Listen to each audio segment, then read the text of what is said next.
Need to program a key fob for your 1999-2004 Chevy Tracker?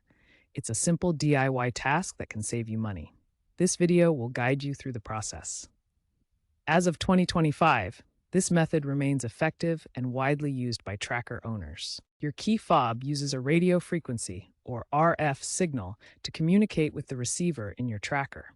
The receiver is located within the car's computer system, specifically in the body control module under the dashboard. Programming synchronizes the fob's unique signal with the receiver, allowing you to remotely lock and unlock your doors from a distance. Make sure you have a working or new key fob with a fresh CR2032 battery before beginning. To begin programming your Chevy Tracker key fob, first get in the driver's seat and make sure all doors are closed. Next, insert your key into the ignition switch. Now cycle the ignition from off to on 5 times rapidly within 10 to 15 seconds, ending in the on position. Important, do not start the engine during this process. After cycling the ignition, press and hold the lock button on your key fob for about 15 seconds. You should hear the vehicle's horn honk or see the lights flash, confirming that the fob has been programmed. After programming, exit the mode by turning the ignition to off and removing the key.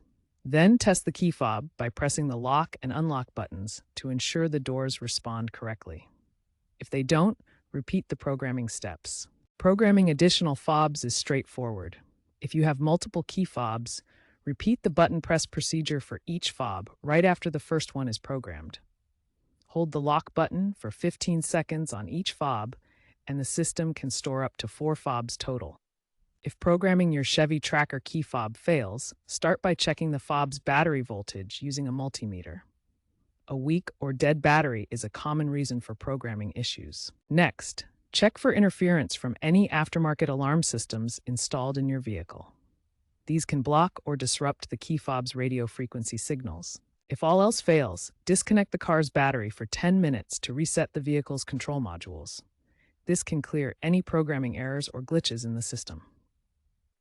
While DIY programming is generally safe, forcing the system can trigger error codes. Always use OEM or reputable aftermarket fobs to minimize security risks. Consult online forums like Chevy Talk or Tracker Forum for vehicle-specific tips. Remember, if you encounter persistent issues, a professional diagnosis might be necessary.